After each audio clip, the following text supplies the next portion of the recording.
Tako kot v ameriški in španski, tudi v slovenski državljanski vojni pobijajo 2% prebivalstva.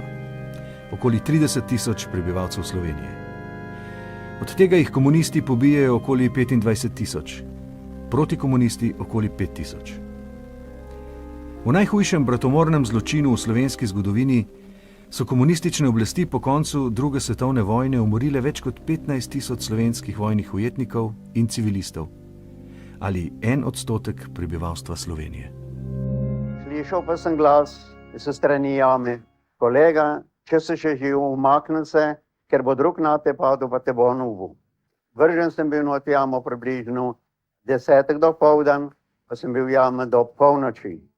Ne tistem, kar so pobijali. Pobijali so pa cel dan, ker ne so pobili tisti dan, okrog 800. Sem videl, kako so domobranci umirali. Nekateri so umrli takoj, večina pa so bili ranjeni, smrtno ranjeni, ampak so še gotovo čas živeli. Okrog polnoči sem se rešil po drvesu, ki je bil verjetno vržen v jamo, obminiran iz jame. Ko sem prišel na vrh, sem videl, da je še straža okrog 20 partizanov po velikem ognju. Ko sem se začel oddaljevati od jame, sem stopil na suho vejo, sem naredil en ropot in takrat so zavpili stoj. In jaz sem se vstal, pa čakal, koga bo. In ker sem pa videl, da so se oni pomerili, da so mislili, da ni nič, sem se pa oddaljeval.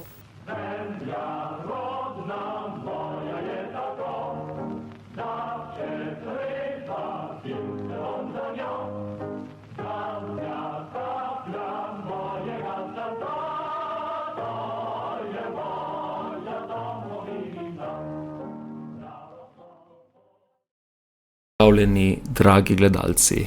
Danes bomo govorili o povojnih pobojih. Maj 1945.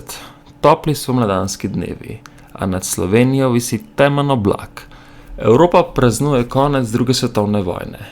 Ljudje odvržejo orožje, zmagovalci hodijo po ulicah. Povsod se govori o svobodi in o novemu začetku.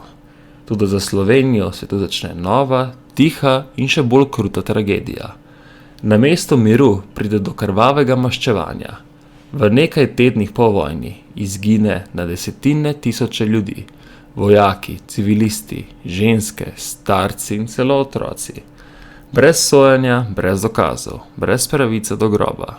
Toda to ni zgodba o politiki in ideologiji. To je zgodba o največji rani v zgodovini slovenskega naroda. Slovenija je bila med vojno razdeljena. Na eni strani partizani, odpor proti okupatorju, a tudi komunistična revolucija, na drugi strani pa imamo domobrance in druge protikomunistične sile, ki so sodelovale z Nemci, ker so v partizanih videli večjo grožnjo. Ob koncu vojne je partizanska stran zmagala. Tisti, ki so vedeli, da jih bo nova oblast obravnavala kot izdajalce, so pobegnili. Na tisoče slovenskih domobrancev skupaj z družinami, starci in otroki se je umaknilo proti Avstriji. Njihov cilj predati se Britancem, saj so upali, da jih bodo zavezniki obravnavali po mednarodnem pravu. Toda politika je imela drugačne načrte. Med britanskim poveljstvom in novo jugoslovansko oblastjo je obstajal dogovor. Vse, ki so sodelovali z okupatorjem, morajo vrniti nazaj v domovino. Britanci so jih v taborišču Vetrin zbirali v tisočih. Tam so nastali improvizirani šotori, ljudje so spali na mokri zemlji in čakali, da jih premestijo. Nihče pa ni slutil, da jih bo ta pot vodila naravnost v smrt. Konec maja 1945 se začne vračanje, repatriacija, kot so temu rekli. V resnici pa transport v smrt. Za avtobusi, tovornjaki in vlaki so jih vozili čez mejo, v Sloveniji. V Sloveniji so jih sprejeli vojaki jugoslovanske armade in pripadniki OZNE, tajna služba nove oblasti. Prva postaja so bile zbirna taborišča v Šentvidu pri Ljubljani, Teharje, Škofja Loka. Tam ni bilo dolgih zaslišanj, včasih so naredili le kratek seznam. Drugič so pa kar na videz odločili, kdo gre v eno ali v drugo skupino. Od tam so po noči pod krinko teme odhajale kolone tovornjakov proti moriščem. Kočevski Rog, Huda jama, Tezno pri Mariboru, Rudniški roj v Zasavju, in tako dalje. Na moriščih so žrtve pogosto slekli in zvezali roke za žico in jih pripeljali do roba jame ali jaška. Nekatere so ustrelili, druge pa žive zmetali v globine. V kraških jamah so bili obsojeni na počasno umiranje brez hrane, vode in svetlobe. V hudi jami pa so celo vhode zazidali z betonskimi in opečnimi pregradami. Ko so desetletja kasneje te ovire prebili, so našli trupla še vedno zavezana za žico, ohranjena v globoki temi. Takšnih krajev je bilo več kot 100. Danes poznamo več kot 400 prikritih grobišč. Zgodovinarji pa ocenjujejo, da jih je lahko več kot 600. Najbolj znana so Kočevski Rog, verjetno največje morišče Slovencev, Huda jama pri Laškem, tisoči žrtev v rudniških jaških, Tezno pri Mariboru, več kot 15.000 pobitih v protitankovskem jarku, grobišča v Zasavju, na Dolenjskem, Notranjskem, v okolici Celja.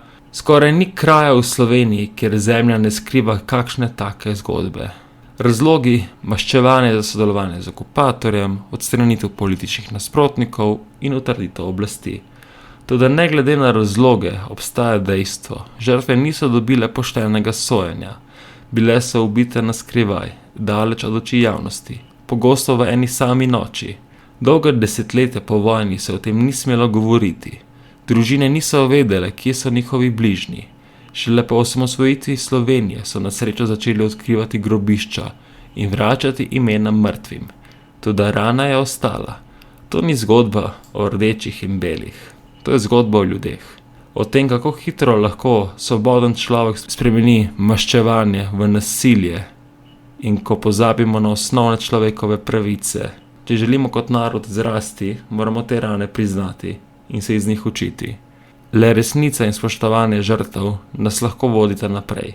Če vas zanima še kaj več na to temo, v opisu prilagam zelo dober pogovor z Jožetom Možino, ogledate pa si lahko tudi druge njegove prispevke. Če pa hočete kaj prebrati o ljudeh, ki so preživeli povojne poboje, pa vam predlagam knjigo Ušli so smrti.